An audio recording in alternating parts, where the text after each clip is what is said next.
ဆက်ပြီးတော့ဆရာဆော့ခုစေတီဆိုထားတဲ့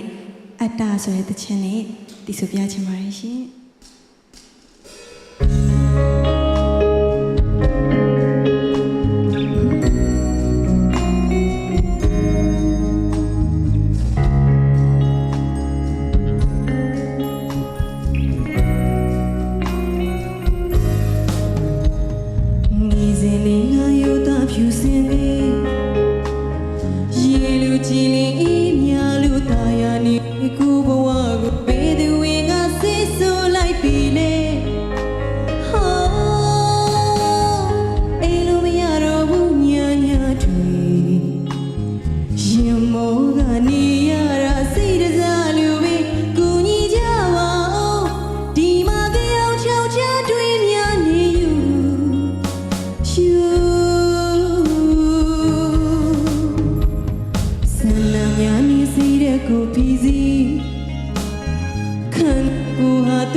fashion အပြည့်နဲ့ဒါ stage အသစ်ကြီးမှာမိုင်းစားဖြော်ပြပေးသွားတဲ့ညီမလေးမှုမြတ်ချေဖြစ်ပါတယ်ရှင်အဲ့တော့ညီမလေးကိုအားပေးနေတဲ့ live ကြည့်နေတဲ့ပရိသတ်များရှင် comment မှာလည်းနာမည်အများကြီးရေးထားတွေ့ရပါတယ် MCS စင်ပေါ်မှာစကားပြောလဲအောက်ရောက်လို့ရှင် live နဲ့comment တွေဘာရေးနေလဲဆိုတာလည်းပြပြပြီးတော့ဖတ်ပါတယ်ဆိုတော့အခု live လေးကိုညီမလေးကိုအားပေးနေတဲ့ပရိသတ်တွေအနေနဲ့ညီမလေးရဲ့နာမည်လေးနဲ့ share ပေးစေချင်ပါတယ် share တဲ့အခါမှာတော့ caption မှာမှုမြတ်ချေဆိုရေးပြီးတော့ share ပေးမယ်ဆိုလို့ရှင်တော့ပို့ပြီးတော့ကျေးဇူးတင်မိပါပါအဲ့တော့အားပေးနေတဲ့ပရိသတ်တွေကြောင့်လည်းပျော်ရွှင်နေမယ်လို့ထင်ပါတယ် အဲ့တော့ရင်ခုန်စွာနဲ့ဒီဆိုရှင်ပြိုင်ဖြောပြခဲ့ပြီးပါပြီ။တိုင်သူကြီးမင်းများရဲ့မှတ်ချက်များကိုလည်းရင်ခုန်စွာနဲ့နားဆင်ကြပါရရှင်။ဒီတော့ပထမဦးဆုံးအနေနဲ့ဆရာရဲ့ comment လေးကြားပြရစီရှင်။ ကမှုမြက်ချေကတချင်းရွေးတတ်တယ်သူလာတဲ့ line လေးကအဲ့ flow လေးကိုသူရေးချယ်ပြီးတော့သူမြန်မာတန်နေဆိုတာအရန်ကောင်းပြီမဲ့ဒီဘက်ဘိုးတန်ဆိုတဲ့အချိန်မှာဒီဘယ် flow လေးတွေကိုသူလိုက်ရမလဲဆိုတော့သူရွေးချယ်တတ်တဲ့ကလေးလေးဖြစ်တယ်အဲ့တော့သူအတန်လေးဝင်လိုက်တာနဲ့ဒီအတဲချအနှိမ့်မြေလေးနဲ့သူသွားချင်တဲ့ဒီရေစီးချောင်းလေးကသူကသူအလိုက်တင်သွားတာကိုတွေ့ရပါတယ်နော်အဲ့တော့တမီတိုးတက်မဲ့ကလေးလေးပါနော်ဆရာမြင်ပါတယ်ဒီကသူ့ဝိုင်းပြီးတော့ချစ်တယ်ဆိုရင်အားပေးဝင်ရကြပါဦးလို့ပြောချင်ပါတယ်ကျေးဇူးတင်ပါတယ် ကျေးဇူးတင်ပါတယ်ဆရာ ချစ်ငယ်ကိုယ်တိုင်ပဲမေးလိုက်တော့ တချင်းကြီး ချစ်ငယ်သက်စကားသိများနော်တ ဟု ခွန် တ်တ နဲ့ ယ်။ तू က16နှစ်မှလေးဆိုတော့အဲ့တော့ချစ်ငယ်တော့တပီကိုပြောထားသေးတယ်ချစ်ငယ်ရဲ့16နှစ်မှတချမ်းလေးကိုတပီအပီးဆိုလိုက်တော့အပိုင်ဆိုလိုက်တော့ပြောလိုက်တယ်နော်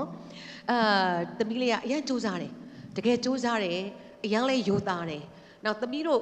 မိသားစုကိုကြည့်ရတာလေဘယ်လိုခေါ်မလဲရုံးကန်ပြီးတော့လှုပ်ရှားနေရတဲ့ကလေးလေးလို့ချစ်ငယ်မြင်တယ်နော်တမီလေးကိုကြည့်ရတာလေအဲ့တော့အဲ့လိုရုံးကန်နေတဲ့ကလေးတွေကပိုစူးစားတယ်နော်အဲ့အတွက်ချစ်ငယ်သမီးကိုအထောက်ပံ့ကောင်းနေအများရပါစေခုနအတ္တဆိုတဲ့ချင်းလေးသမီးဆူသွားတာသမီးမှုလေးကအရန်ကောင်းတယ်နော် high pitch ကို low tone ကိုသမီးပေါ်အောင်ဆိုနိုင်တယ်နော်အတန်ကိုလေနော် chorus နေရာမှာသမီးဆူသွားတာလေးကလေတကယ်ကိုလူစိတ်ဝင်စားပွဲရှိတဲ့အတန်မျိုးသမီးပိုင်ထားတယ်သိလားchorus နေရာလေးပါသမီးပြီးရင်ပြန်နှားထောင်ကြည့်အဲ့ဒီမှာသမီးရဲ့အတန်လေးကအရန်ဆွဲဆောင်သွားတယ်အဲ့လိုဆွဲဆောင်မှုရှိတဲ့အတန်သမီးမှရှိနေတယ်သမီးအဲ့ဒါမသုံးတတ်သေးလို့သိလားသမီးပြီးမှချစ်ငယ်ပြောပြမယ်အဲ့အတန်လေးကိုထည့်သုံးဆိုပြီးတော့ပြောမယ်နော်အဲ့တော့ဒီသမီးလေးကချစ်ငယ်တို့ခေတ္တုံးကစတိုင်လေးပေါ့နော်အဲ့လိုထမင်းတူတူလေးနဲ့လေဒီရှူလေးတွေနဲ့ချစ်ငယ်တို့စပေါ်တုန်းက80ကျော်1980နှစ်လောက်မှချစ်ငယ်ဆိုတာကိုဒီလိုပုံစံမျိုးလေးတွေပေါ့နော်